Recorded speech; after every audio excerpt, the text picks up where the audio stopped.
Let's begin with a drum set. Listen for an explosive live sound. The snare should be crisp and the cymbals should ring.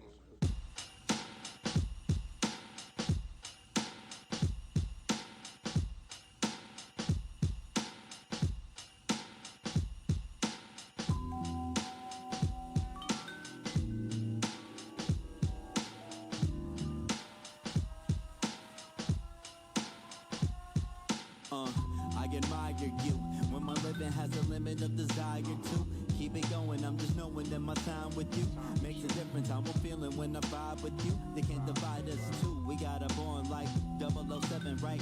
Even on Devil's Night, you show me what the heavens like. Go ahead and spread your light, though I can barely see.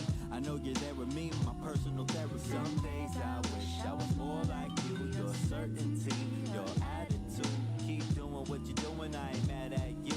I'm just wishing that I had that too. Some days I wish I was more like you. Your certainty, your attitude. Keep doing what you're doing, I ain't mad at you. Just to know you, I'm glad I do. I want you to view yourself the way you see me. When you're feeling alone, I'll be a sanctuary. Yeah, I want you to view yourself the way you see me. When you're feeling alone, I'll be a sanctuary. You inspire me. Look at you crazy when you tell me you admire me. Not an example for anybody to try to be. We'll call you bluff, but I know you wouldn't lie to me. Just a surprise to me. We got a bond tight. No one can come between. I have respect for you. You have your love for me. And that's enough for me. All I need to get by. Let me be the method to your Mary J. Blige. So many times I felt defeated. You always know the right thing to say for when I need it. I wanna do the same thing for you to keep it even. You can call me anytime. You don't ever need a reason. I'm right here with you. Never could forget you. All the things that we've been through, everything we went through. Hey, none of it was simple, but I'm right here with you. Some days I wish I was more like you. Your certainty, your attitude. Keep doing what you're doing, I ain't mad at you. I'm just wishing that I had that too. Some days I wish I was more like you. Your certainty, your attitude. Keep doing what you're doing, I ain't mad at you. Just to know you, I'm glad I do. I want you to view yourself the way you see me. When you're feeling alone, I'll be a sanctuary.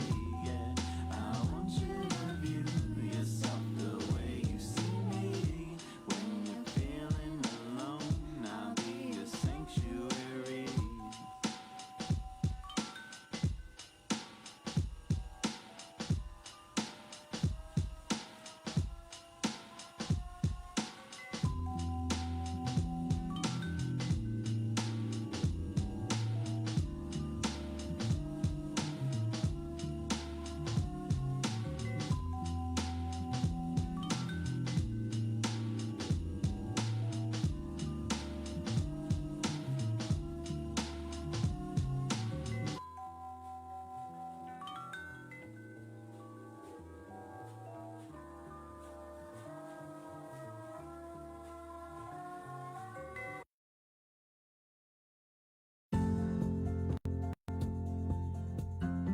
Rise and shine.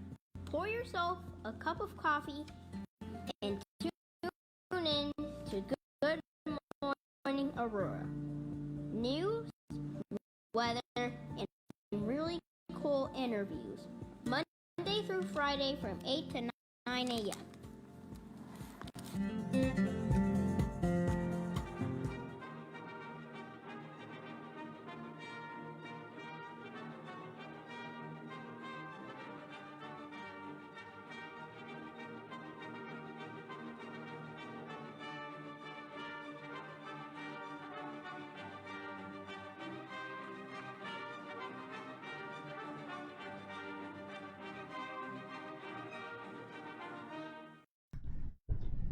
Good morning, Aurora. Good morning, Aurora. Good morning, Aurora. The time is 8 o'clock a.m. Look at that, right on the nose. You are listening to and watching Good Morning, Aurora, the second largest city's first daily news podcast. It is Monday, the 7th of November.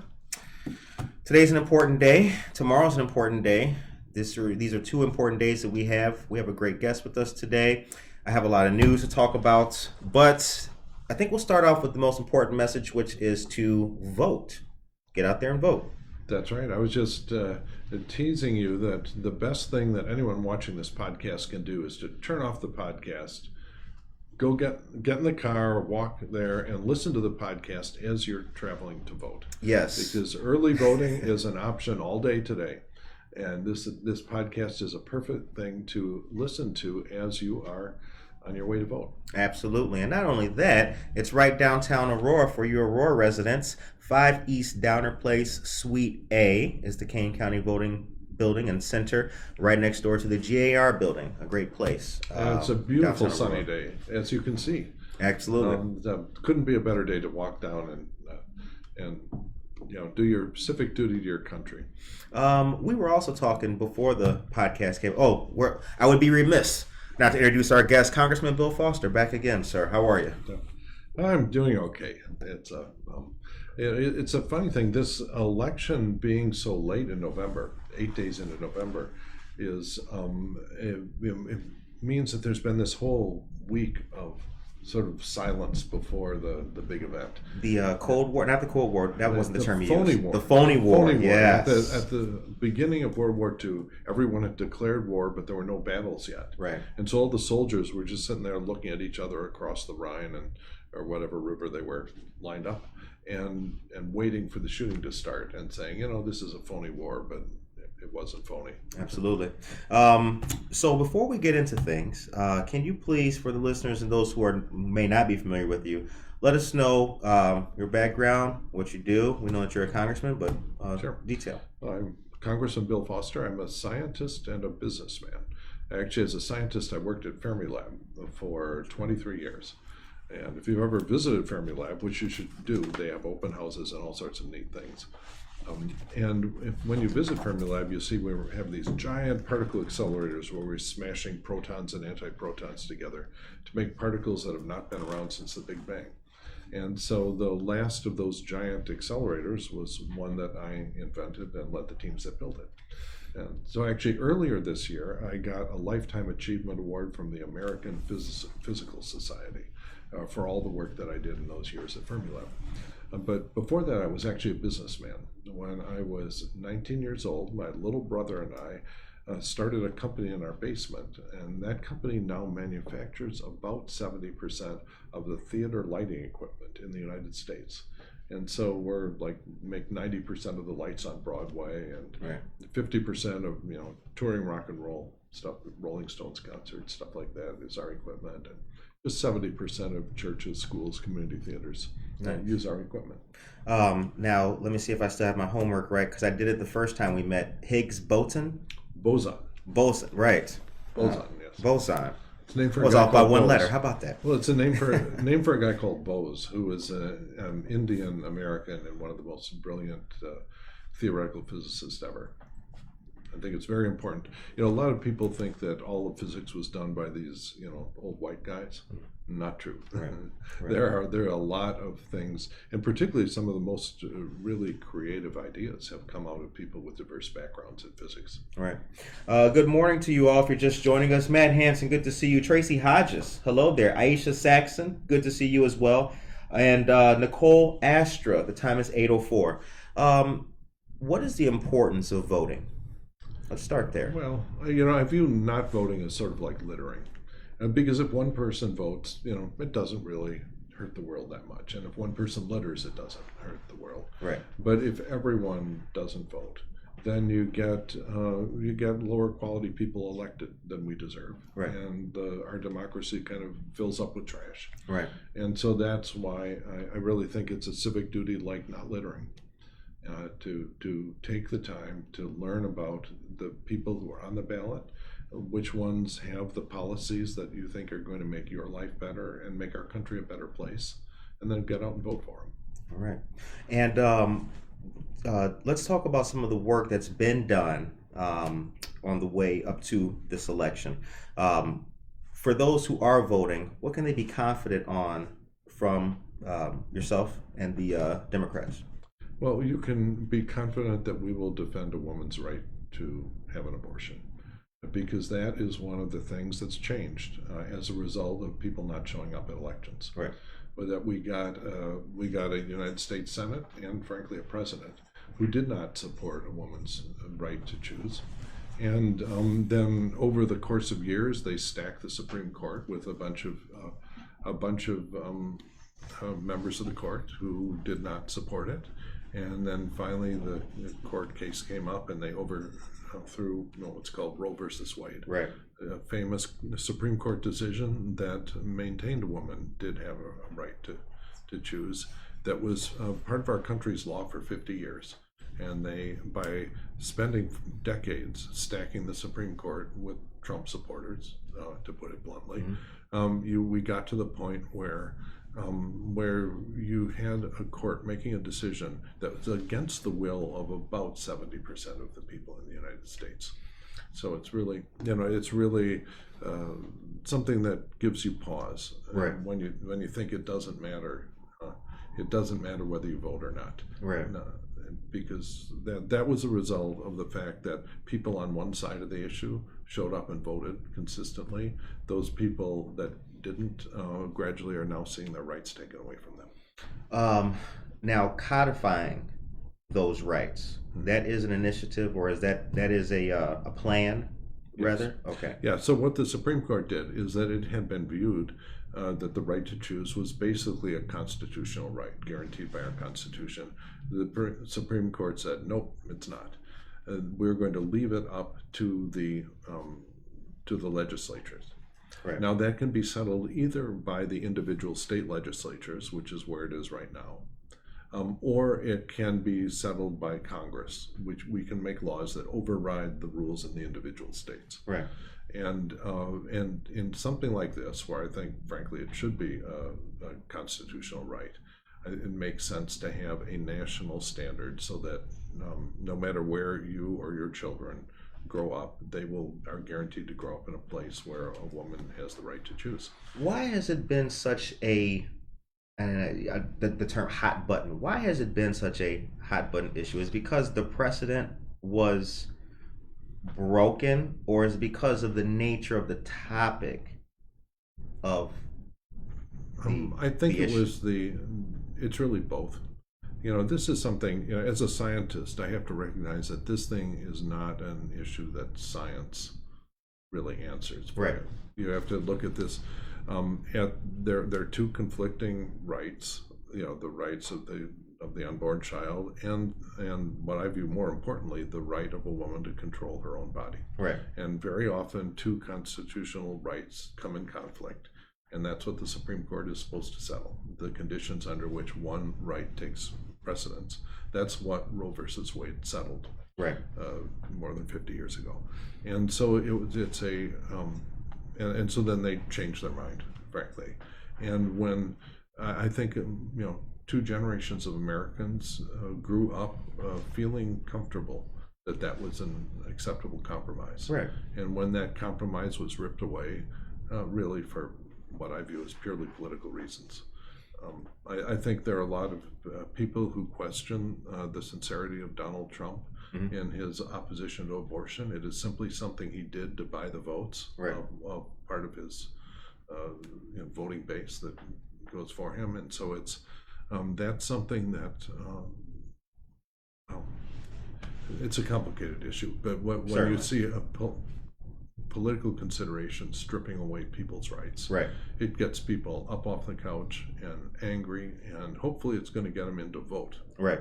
Now, we are dealing with a redistricted 11th congressional district. How has that experience been, being out there meeting new folks, presumably? Yeah. Well, this is the second time it's happened to me. It seems like every 10 years I get thrown out into the rural wilderness to defend myself. When I first represented Aurora, I was elected in 2008, and then held on to the office until the 2010 Tea Party wave election. But in that map, then Aurora was connected to all of Kane County, all of Kendall County, DeKalb, and all the way to the Mississippi River. Wow. And so it was an enormous, that was Dennis Hastert's district that Okay. he gerrymandered for himself. And so that, so then that district, you see, every 10 years we have a census and Right. we count the population, and that tells you that you have to change the number of members of the U.S. House in different states Right. so that they all have about the same population that they represent. And so then the old Dennis Hastert's 14th district was cut up into 6 pieces. And so when I was going to, if I was going to stay and run for Congress, I pretty much had to stay with a piece that contained Aurora, because Aurora has been with me through thick and thin. And when in the current map, where my current district is being chopped up into multiple districts, I'm staying with Aurora too. Okay. What's the experience like when you knock on doors? A scientist shows up to your door. Do you get to, Well, what's nice that? thing is, The if kids. you introduce yourself as a scientist, very few people slam the door in your face. Oh, okay. Because, it's how often you think about it, have someone knocked on your door and Right. they're not trying to sell something, they're a scientist, Or the same thing if you call someone up and you say, Right. "Hi, I'm Bill Foster, I'm a scientist." They say, "What? I'm being called by a scientist? What is it?" And so it's actually kind of convenient that way, because it allows you to at least begin your introduction before they think of slamming the door on you. Right. But also I found something, and my staff also has remarked on this, is that, after 2.5 years of COVID, people are really kind of lonely. And when someone shows up at their door with a clipboard and, an American flag lapel and whatever it is, looking like someone campaigning, Right. they say, "This is neat. The world is coming back to normal." It's a And piece they of like it. Americana that seems to have been lost a little bit. That's right, but it's still there. And so when you see a young person, carrying a clipboard, or now it's a cell phone app, but coming up and a campaign button, and they're clearly, and people kind of like it, and it actually, it's a return to normalcy, Yeah. as was a famous presidential campaign. I think people, was that return to normalcy? Normalcy. I can't even remember. Here we have a political scientist George in the W. room here. Bush? Who can tell? Oh no, this was in maybe the 1930s, Okay. maybe before. We'll come back to that. See if we can get that question answered a little bit. Okay, here we have later. an expert in the room. Warren G. Harding. Warren Harding. All right. Return to normalcy. But that's, I think, what people are really looking for. Right. And so I think that was actually Joe Biden's strongest card. That, he might not have been the most exciting candidate, but he was going to return things to normal. Safe pair of hands. Safe pair of hands. And one by one, he's actually been fixing the problems. Remember, right after COVID ended, well, first off, he fixed COVID. He actually got the vaccines distributed. Right. Because when he entered office, there was no plan even to distribute vaccines. Trump wanted to get the first photo op where he was standing by as the first grateful elderly person got the shot, but after that, they had no plans. Right. And so we had to the Biden administration had to cobble together plans that were quite successful to make sure that anyone who wanted a vaccine could in fact get a vaccine. And that was accomplished very quickly and was a big part of getting the economy moving again after COVID. But then as soon as the economy started moving again, you had all of these businesses that had sort of been mothballed that weren't ready to restart. Right. You remember the big supply chain thing where you see these photographs of hundreds or many hundred, maybe I think more than 1,000 of these container ships that were just moored off of Los Angeles Harbor, unable to unload because we didn't have the rail and worker capacity to unload them.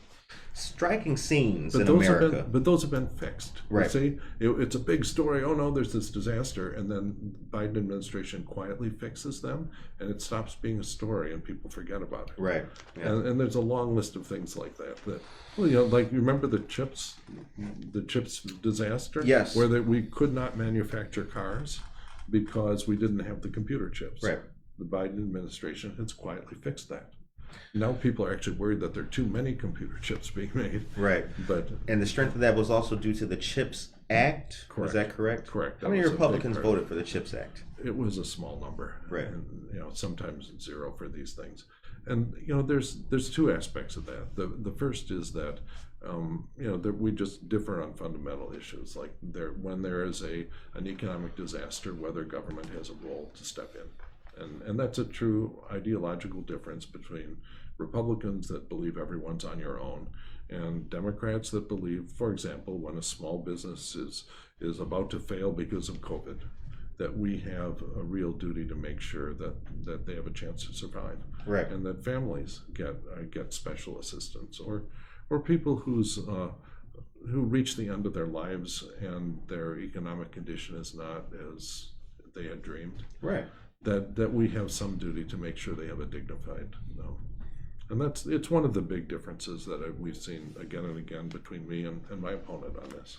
Have those issues been exacerbated over the years? Has the problem gotten worse, or have we just or we're just dealing with candidates who lack the knowledge of, what it takes to make the country run?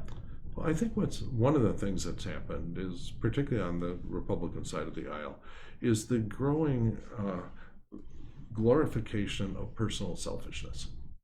If you think about their hero, Donald Trump, he gloats all the time about how he cheats on his taxes, how he does all sorts of things fundamentally selfish, and people think, isn't that neat? I want to be like that. Right.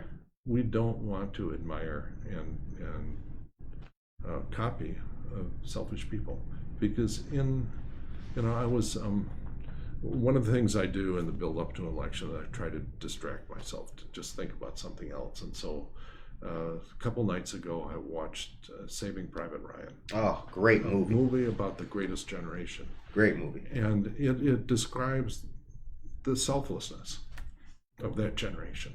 And I worry that, to the extent that my opponent represents young people in America, which I don't believe she does, that her glorification of selfishness, just following Donald Trump, is really, it's not the path forward. It's not what made America great, and it's not what will continue our greatness in the future.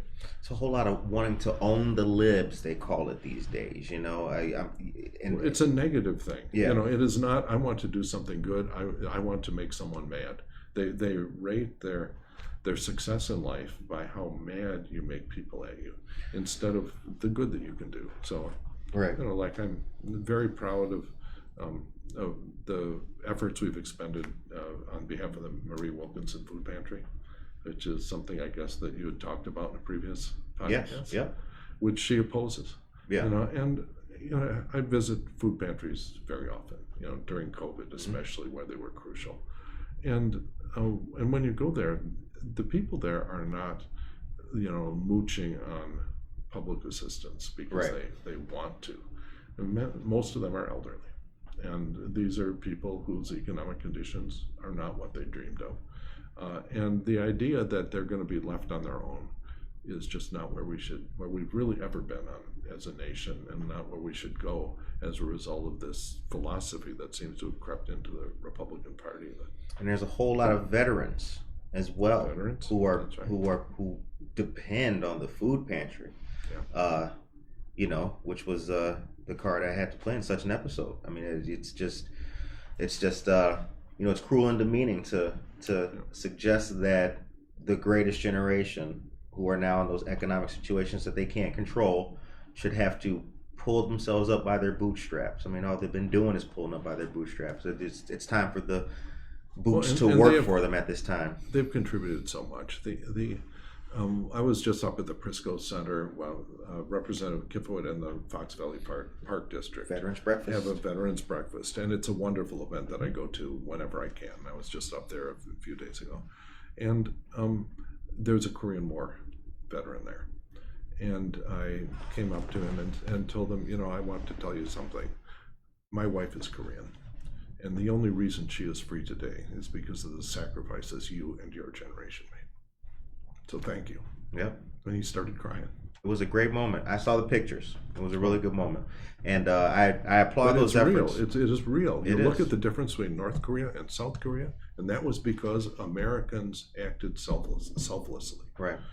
If we had said, "Oh no, we don't want to go fight for Korea,"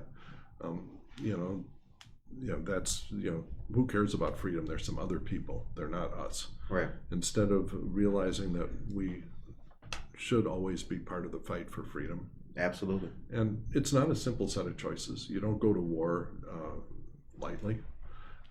And I struggle with the questions of, if you look at the different wars we've been, everyone sees the Korean War as a successful war because we kept at least half of Korea free. Right. And they've thrived economically. I mean, half of the cell phones that we use every day are made in Korea. They're just a wonderful, thriving people.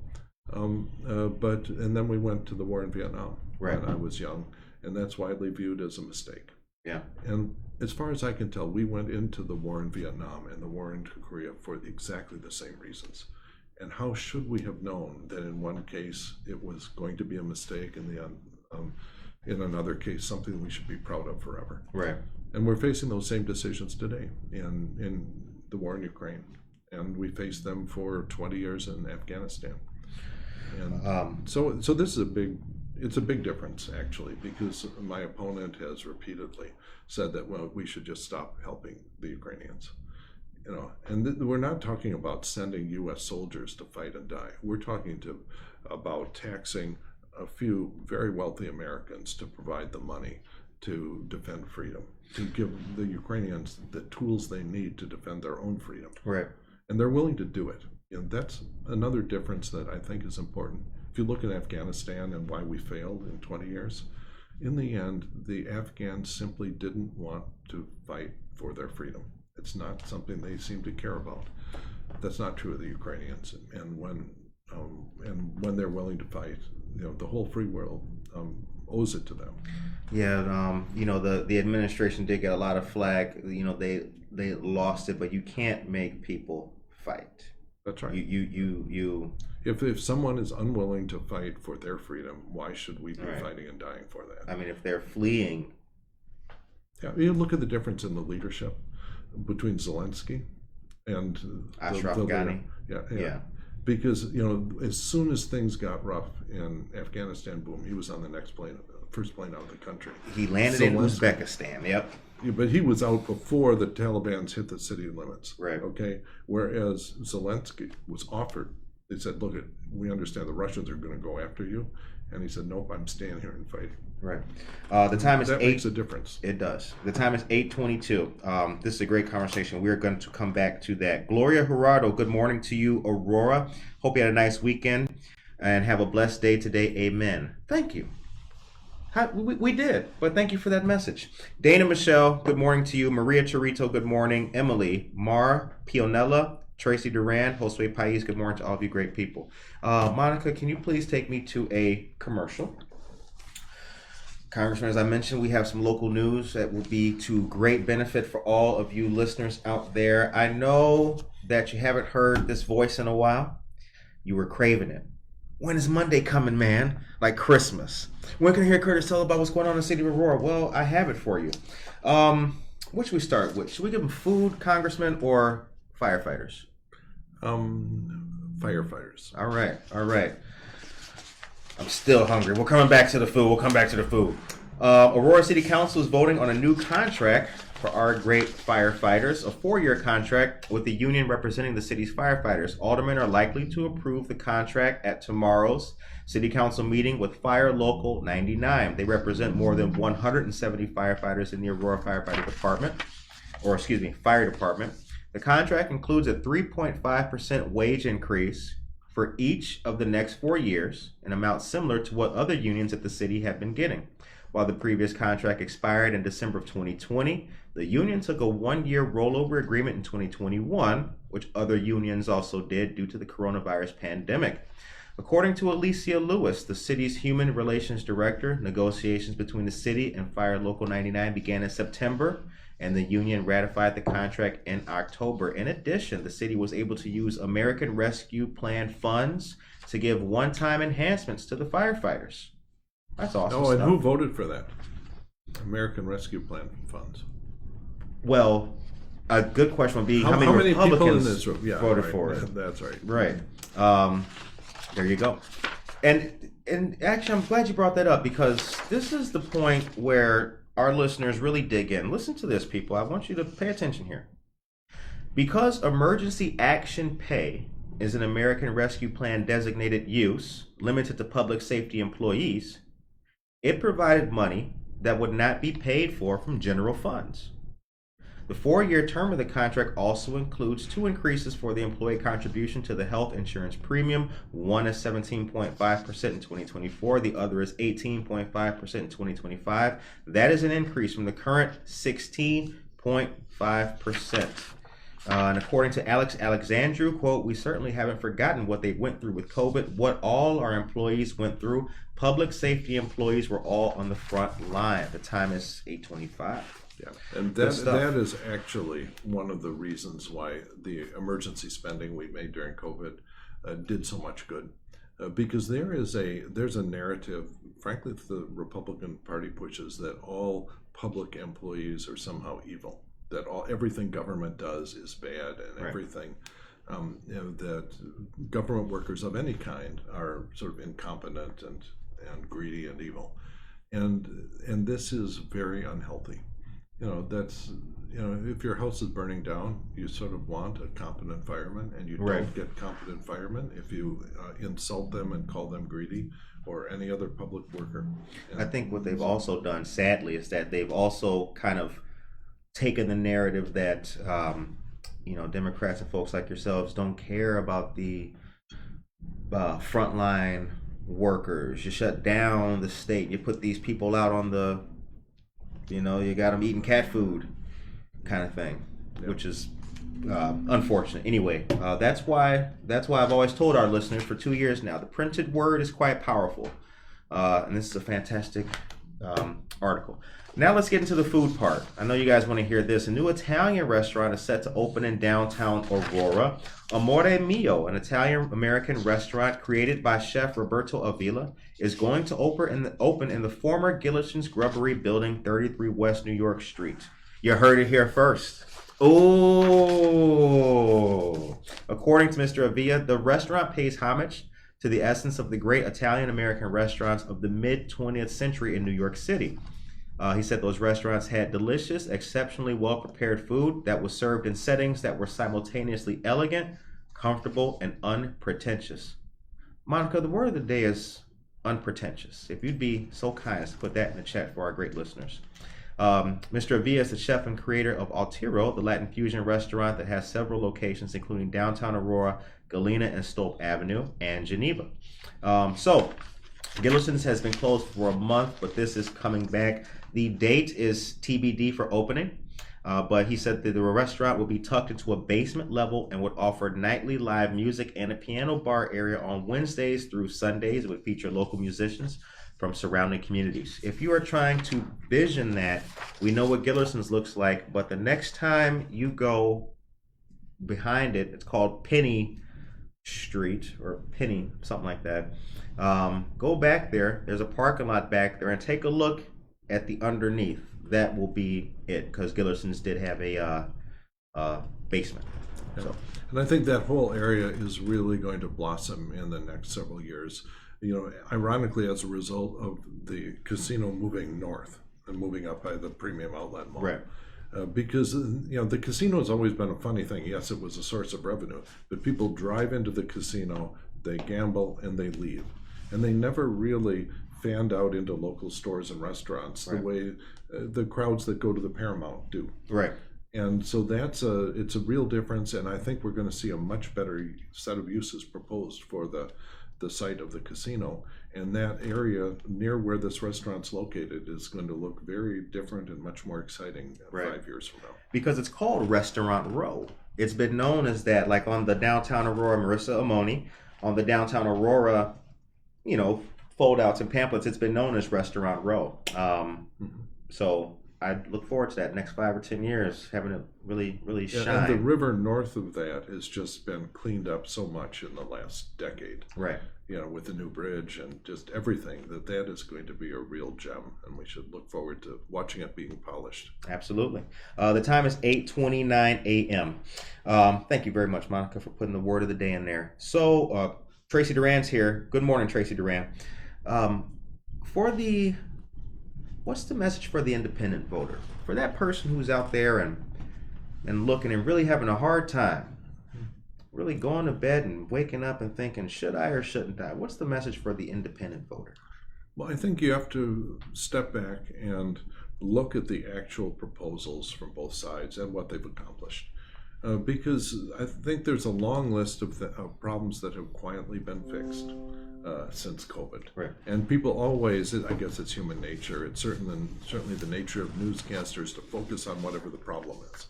But if you look at everything that we're yelling about, can people really get access to vaccines? No, that was fixed. Can people, actually find a job? And we are now at sort of 50-year record low unemployment. The unemployment in recent months was lower than it was ever under Donald Trump. Okay, so that the labor market has been fixed, and if you look at the decisions that different countries have made and how it's played out for their economy, because the economy is the core issue. Right. That it appears there was really no way out of the inflation that it's causing huge problems. Right. But in fact, the countries that did all of the extraordinary spending that we did are seeing just the same inflation as countries that did not. The difference is with the extraordinary support that we provided for business and families and municipalities to get out of COVID faster has really improved the labor market. And so we're seeing, if you just look at the Eurozone, for example, the countries of Europe, right? They have just slightly higher inflation than we have, but what they have is twice the unemployment. All right, and if you're worried about crime, think about how much worse crime would be if our unemployment was 2 times higher. True. And this is the difference: is that the spending that Democrats voted for and Republicans are criticizing actually was responsible for rapidly returning the unemployment rate to historically low levels. Right. And when you have low unemployment, you also have wage gain, because a lot of the countries that did not do the spending to support businesses and so on, they have high unemployment and low wage growth. So they're living through high inflation without having the wages keep up with the inflation. Right. Here, because of the support we made for ultimately the labor markets, you're seeing not a perfect situation. There have been, it never is when you're coming out of a pandemic. Of course, it never is when there's, there were big bursts of inflation after the Spanish flu a century ago. Right. There was a burst of inflation caused by World War II and World War I, actually, though that was at the same time as the Spanish flu. Right.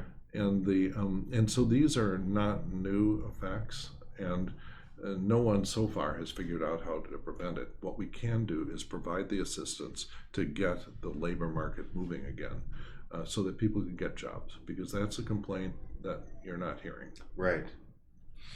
I'm curious too, what would, and for the young people who have not voted yet, what's your message to them? Well, if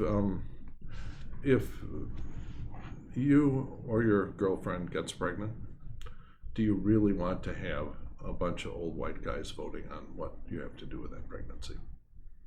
That would be it, because that's what's happening in most of the states of our country.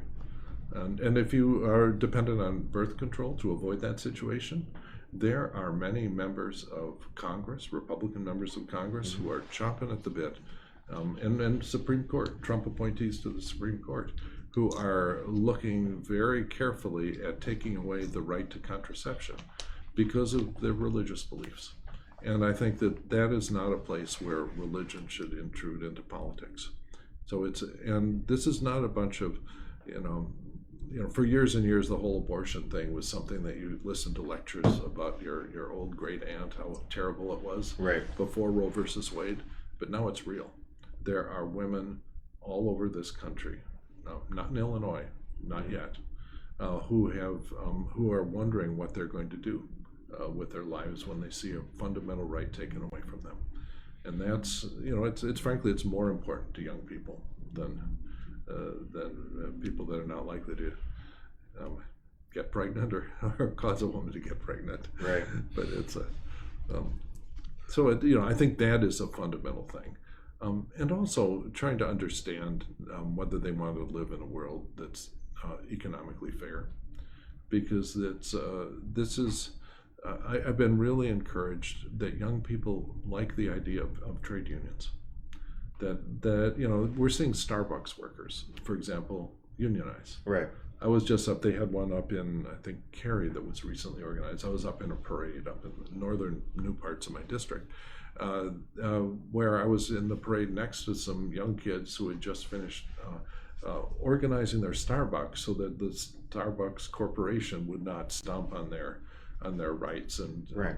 and they organized, and the young kids were just coming up and high-fiving them, and they really understood that unions are an important part of making sure that we have fair lives for not only the big corporate billionaires, but for the people that work for the companies that they own. Right. And that is that it's a fundamental thing that young kids are, I think, on the right side of it. So young kids should also look carefully at the very top of the ballot, which is the workers' rights, because those are principles in there that I think I hear from young kids all the time. They don't usually think of them in terms of trade unions and votes and all this sort of stuff, but that's what's inside a lot of young people. Yeah, my dad instilled the value of unions in me as a very young man. My dad was an iron worker with local union number 1. The whole house, everywhere, fridge, all over the place. The impact. And you don't always need unions. There are lots of companies that treat their workers well, and good for them. But when they don't, there is no alternative to having the workers organized together to ensure that they get fair contracts. Now, there are those that say it's going to increase property taxes. What is the likelihood of property taxes being increased? I don't understand that line of argument. This is a state issue. I spent most of my time studying federal issues, but it doesn't.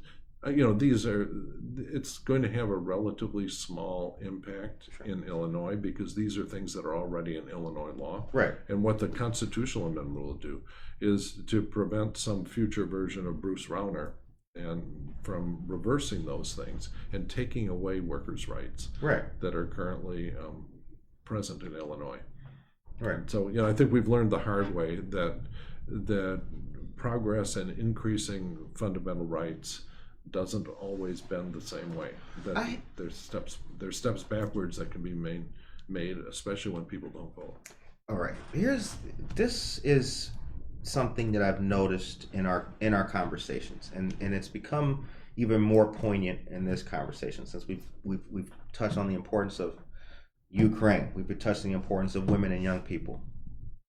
As a person who is a seasoned congressman, how does it feel to interact with or talk to or hear people with respect younger than yourself, but with ideas that predate you? That, I mean, is that? Yeah. Well, there are arguments that will be with us forever that always should have. I mean, the fundamental question is, what fraction of the income of everyone in the country should be taxed and spent by the government? Sure. And the answer cannot be zero, because if you look, then that's the Horn of Africa. Right. And things don't end well with zero government. Right. And it can't be 100%, because that's North Korea. Right. And things don't end up with 100% government. And so there is some best percentage there, and I don't think there's a scientific way to calculate it, but I think that generally you can look at how well societies do and adjust that number, as with conditions. And I think it changes also with as technology advances and society gets more complex. You need a larger government. Right. All right. And that's the fundamental. Back in the times of the founding fathers, essentially everyone, I think 80% of GDP was subsistence farmers. Right. Basically the United States was a bunch of subsistence farmers living on little plots of land. You didn't actually need much government. Right. And under those circumstances, they didn't have to figure out who's going to pay for the GPS satellites that everyone uses to figure out And so these are, you didn't have to worry about regulation of medicine because medicine didn't really work back then. It Right. actually probably hurt more people than it actually saved. Snake oil, Yeah, which is making a comeback. well, but it's a so this is a debate that will be with us forever, and I think we have to acknowledge that people on both sides of the debate can have legitimate opinions. But when you just descend into mindless talking points, designing to make you view the other side as the enemy, then we're not heading in a good direction to have important fundamental debates. Yeah, gone are the days of, unfortunately, and I say this with quiet, but gone are the days of the good C-SPAN debate where you could learn something from either side. I mean, Sure. I love C-SPAN. I used to love that show. Well, if you C-SPAN, anybody? Yeah. Anybody on the chat, C-SPAN? Well, if you've got a little while, go look at the Kennedy-Nixon debates. You know, these were which are all televised. They were watched by everyone in the United States. Right. These were two intelligent people having a real discussion about important issues. Mm-hmm. You know, and of course everyone says, well, you know, Nixon didn't shave, and so it looked really crummy and all this sort of stuff. But that's not really where it was. Right. You know, they were having a real discussion. In fact, I think that if they had done it on a podcast where there's a little less emphasis on video and a little more emphasis on just listening to it, then I think, you know, it would have. But that's a reasonable kind of debate. I also have a very soft spot in my heart for the Lincoln-Douglas debates of, a long time ago, where they would speak for an hour. Lincoln would speak for an hour, and then Douglas would speak for an hour, Right. and then Lincoln would answer him for another hour, and the debates were carried in newspapers all over the country in their entirety, and they could have very deep and thoughtful discussions about the important issues, and not something that you see on Twitter very often. Not at all. Not at all. No, there's no more of the intellectual joust. Now it's just... Well, also the acknowledgement of trade-offs. Everything, there is no decision we have to make that's easy. That there almost always there is a balance that has to be struck. Right. You cannot express that in a tweet. The time is 8:42 a.m. Aurora and 11th Congressional District must return Bill Foster to Congress. Thank you very much for that, Matt. Hashtag every vote counts. Dora Sanchez Soto is here. Good morning to you, Dodo. Roberto Bejarano, Shannon Cameron, good morning. We need a living wage, jobs for all of our citizens. Crime is a symptom of poverty. I, the Angelus. Hello. Brooke Shanley is here. Good morning. Brooke Shanley will be on Good Morning Aurora tomorrow. There's a special episode tomorrow with Brooke Shanley. Tune in at 8 o'clock. And But Latino only after women. you voted. That's right. Yes. You heard it here. Latino women and union members, voters need to make sure they remember his name at the ballot. Thank you very much. And Josue Pais, good interview. Thank you. So, what is your message? What is your message? You knock on, I'm at home, chilling. Yeah. Knock at the door. It's Bill Foster. That what we need are competent and thoughtful legislators. The system that we have, in modern life, no one has the ability to think in full detail about every issue that affects them. Sure. They depend on electing experts who they believe, if they personally had the time to think about the issues and study the issues, that the person that they're voting for is a person that would vote the way they would vote if they had the time in their lives. And so when you're choosing who to study the issues and make the decisions for you, try to look inside the spirit and the motivation of why that person's doing it, and also look into their competence. You need both, because you can have your heart in the right place, and if you're not competent, it doesn't work. Absolutely. And you can be brilliant and competent, and if you're really in it for the wrong reasons, you're not going to help the people that are representing you. I often say that the thing that I'm most proud of is being the son of a civil rights lawyer. That my dad wrote a lot of the enforcement language behind the Civil Rights Act of 1964, and it was reading his papers after he passed away 20 years ago now that first started me thinking about that. Just thinking of the work that he'd done making the Civil Rights Act of 1964 a reality. And that, if I could do 1/100th of that in my time in office, I'd be doing what I intend to accomplish here. What is your day like as a congressman? Well, right now it is Fun, going to right? right now it's going from all of the campaign volunteers just going and saying thank you. Now let's get out there. It's a beautiful day. Let's make sure that everyone who's eligible to vote gets out and votes. So that's my day today. Typically, I come back home most weekends and I spend most weeks in Washington, D.C. And it's very different. It's like there are two parts of my life. In Washington, we're talking about legislation, we're negotiating with the other Democrats and Republicans, and can we move this idea forward? Mm-hmm. Or is it dead and we have to just come back later? And so that's an important part of the job. And then you come back home primarily to listen, because it's very easy to get off base, to drift. To say, okay, we're all focused on, what are we going to do to end the filibuster in the Senate? Right. And then you come back home and you say, no, the problem is that because even though, that restaurants are still suffering from COVID, and now they're suffering, someone observed, just in the case of restaurants, that when COVID got over, everyone wanted to go out to a restaurant, right? But no one wanted to work at a restaurant. And so what happened is that you had all these restaurant owners, and they had crowds coming in, and they couldn't find workers. Right. And then I'm a big believer in the free market. And what the free markets will do in those situations are they're going to have to pay restaurant workers more, and that's going to raise the cost of a restaurant meal. Sure. It just is. But the idea that I think we've been underpaying restaurant workers for decades, for all of my life. And I'm not upset with finding a new normal where restaurant workers are paid a little bit more, and people, will have to spend a little bit more when they choose to go to a restaurant. But I think that's a healthier compromise. The time is 8:47. Despite what the public may see, and despite what the banter may reveal on such things as Twitter, has it really changed getting the hard work done with competent members of the Republican Party? As a congressman, has it? The problem is those Republican members are getting harder to find.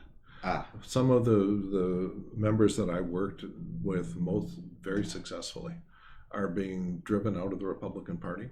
They are losing Republican primaries, or they're just quitting in disgust. People like Anthony Gonzalez and Peter Meyer and John Katko are just excellent, thoughtful Republican members that we've made important legislation with, and they're just leaving, or in one case was defeated. Right.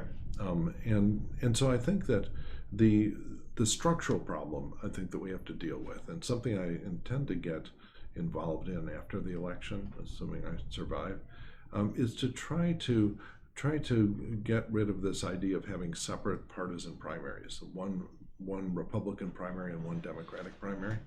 Because if you think about it, all the crazies and Donald Trump gets all his power from the Republican Party primaries. Right. Okay. And that happens to a much smaller extent in states that have open primaries, where everyone votes together, but you don't run as a Republican or a Democrat in a separate election. Because when you have separate elections, if you're really in the middle, there's no one to vote for.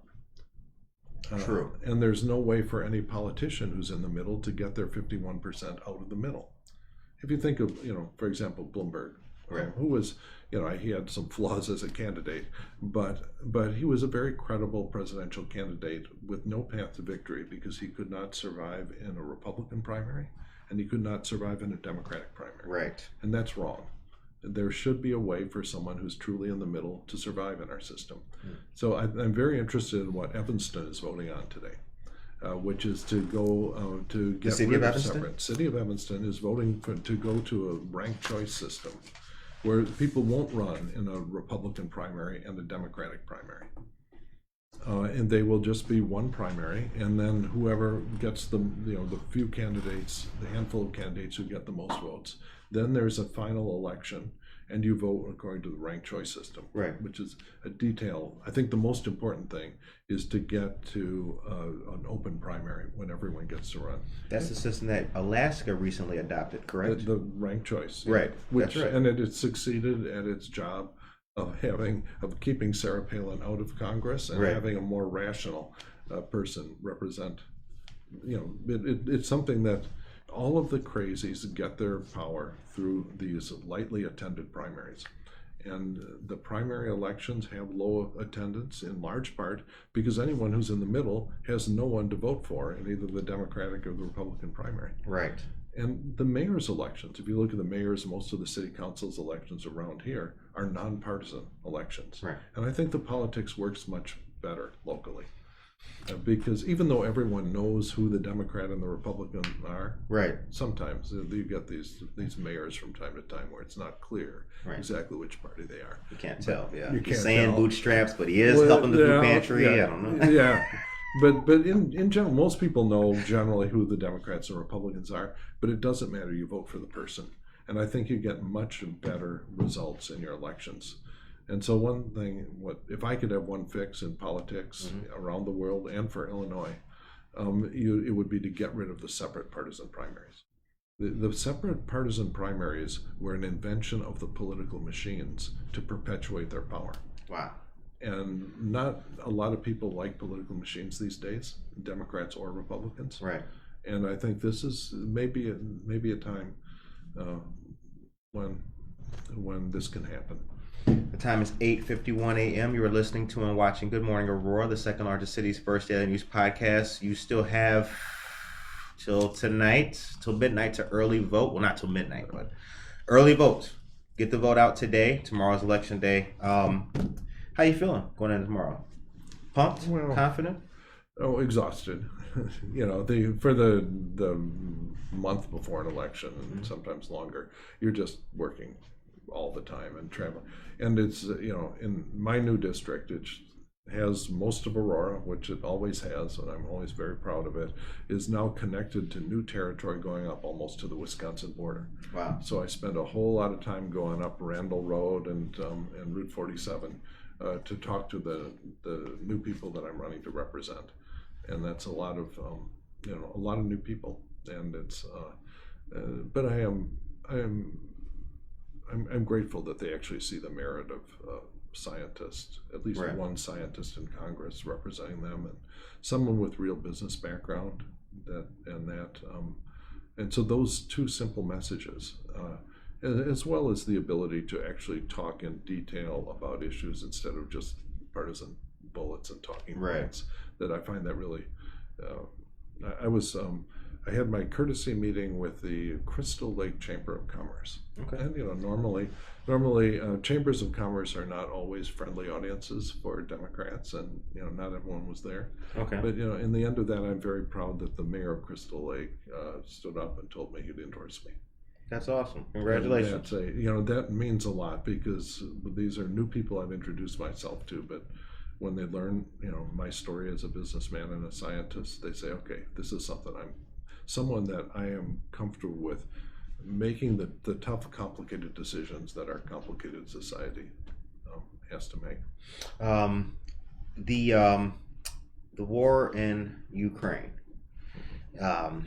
There are those that believe that we, as we talked about, and it's foolish. I don't see it as why should we help people, but for those that do, is there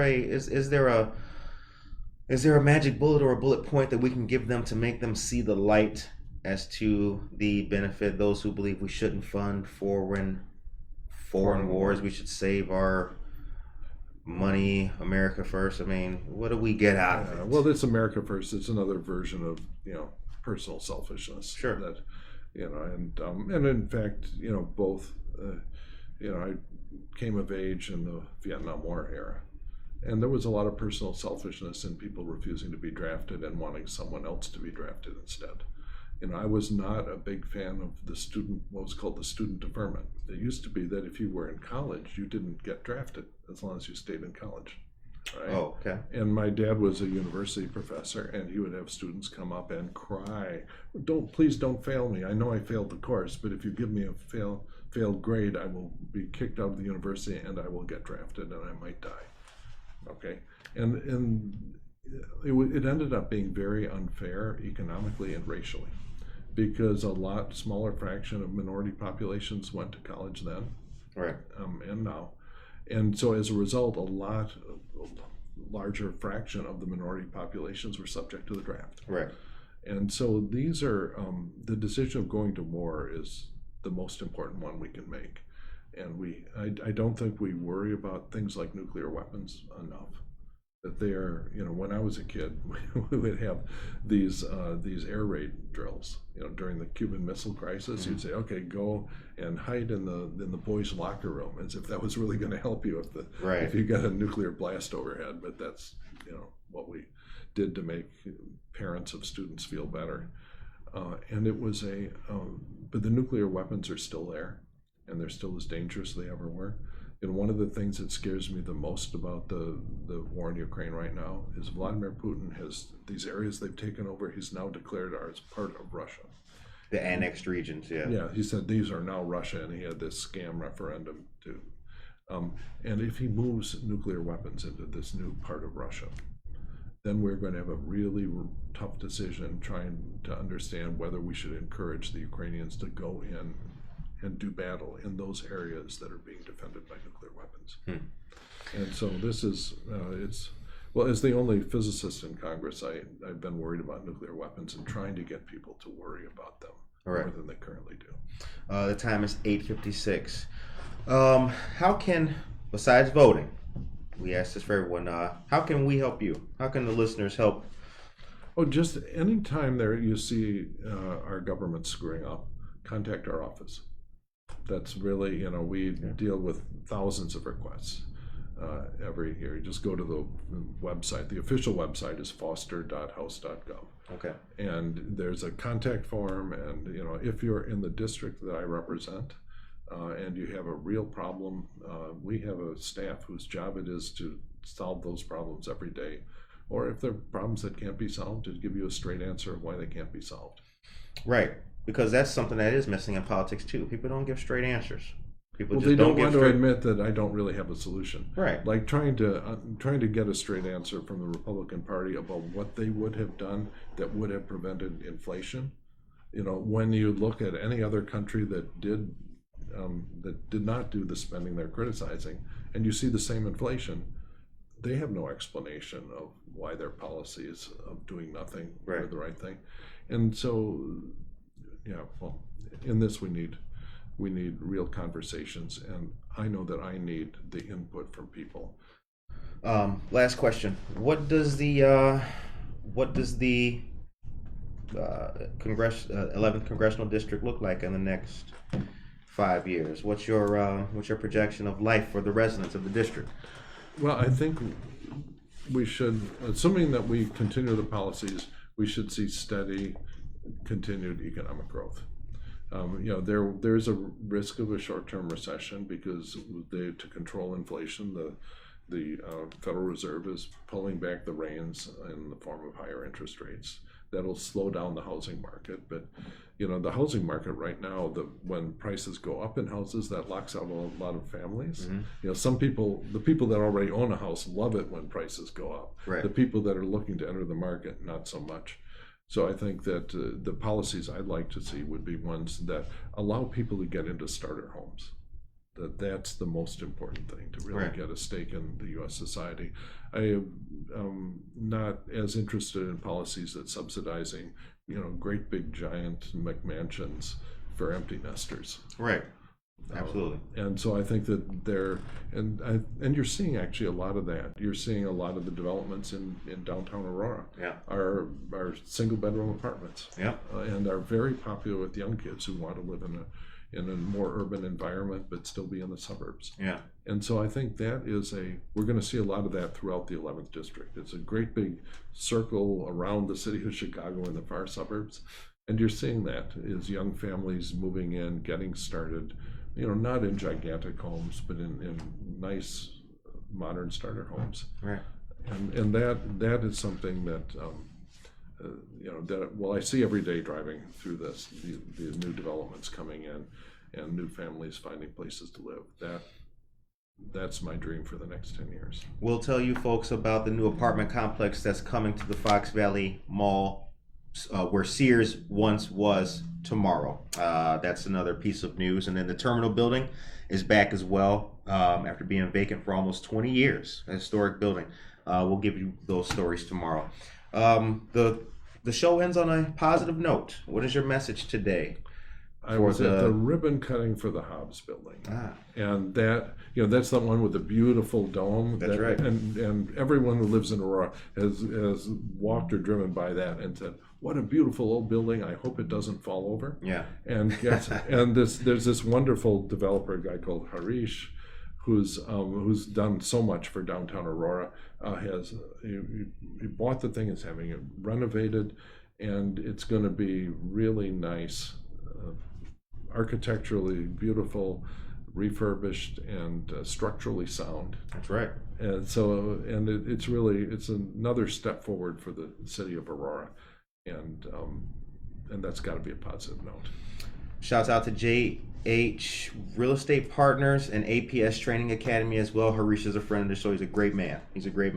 Congressman Foster, thank you for coming on the show. Yep. Good to see you again. Good to see you again. Ladies and gentlemen, be sure to vote. If you are a listener of this show, you know the importance of voting. We've been drilling it down to you for the last 2 years. Today is no exception. Please do so or get your vote in tomorrow. Tomorrow, we have a special edition Good Morning Aurora episode with Brooke Shanley, who is candidate for Kendall County Board. Take care of yourself and each other.